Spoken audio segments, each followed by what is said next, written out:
Mula dito sa may Barangay Libertad ng Etiaga Isabela ay hahanap nga tayo ng lagusan patagos ng Banawag, Santiago City. Sa ruta na to ay madadaanan nga din natin ang Barangay Arabyat ng Etiaga Isabela. Madami din kasing nagre-request sa atin ng ruta na to. Marahil ilan siguro sa inyo mga kus ay alam na itong dadaanan nating ruta ngayon. Sa mga nakakaalam dyan, paiwan naman sa comment section. Pero kung sakali man na hindi pa, make sure na papanoorin mo ng buo ang video ito at ikukwento ko sa'yo.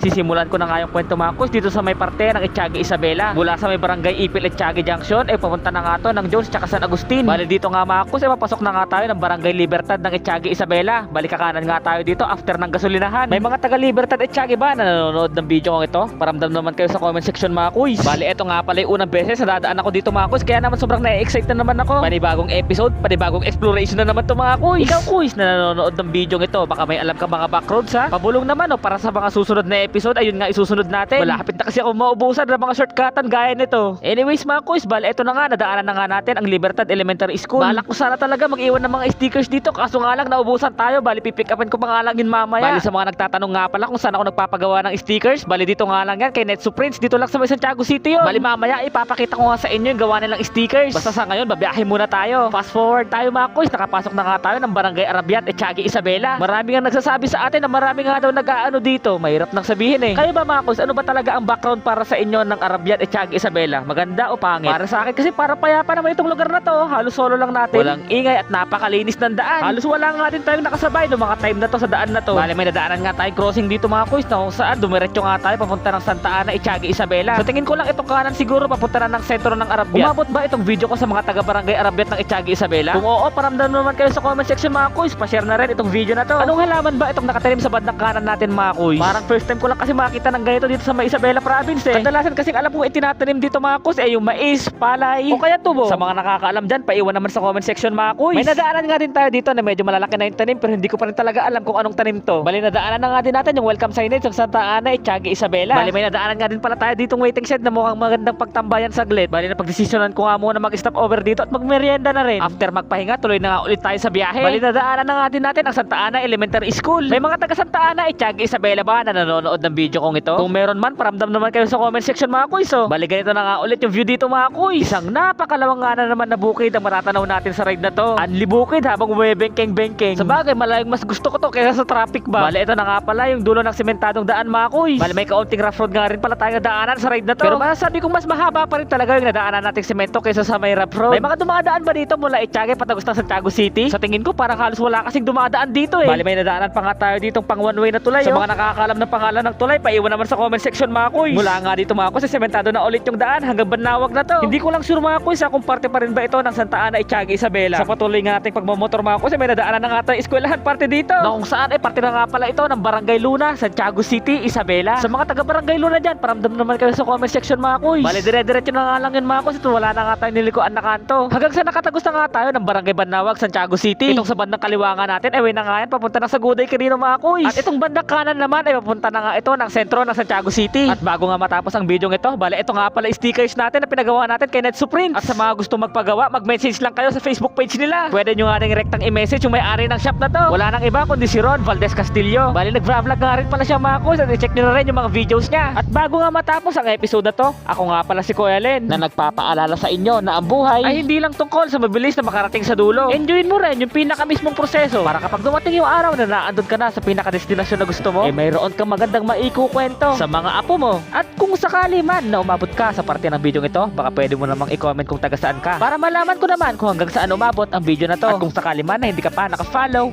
ay baka naman.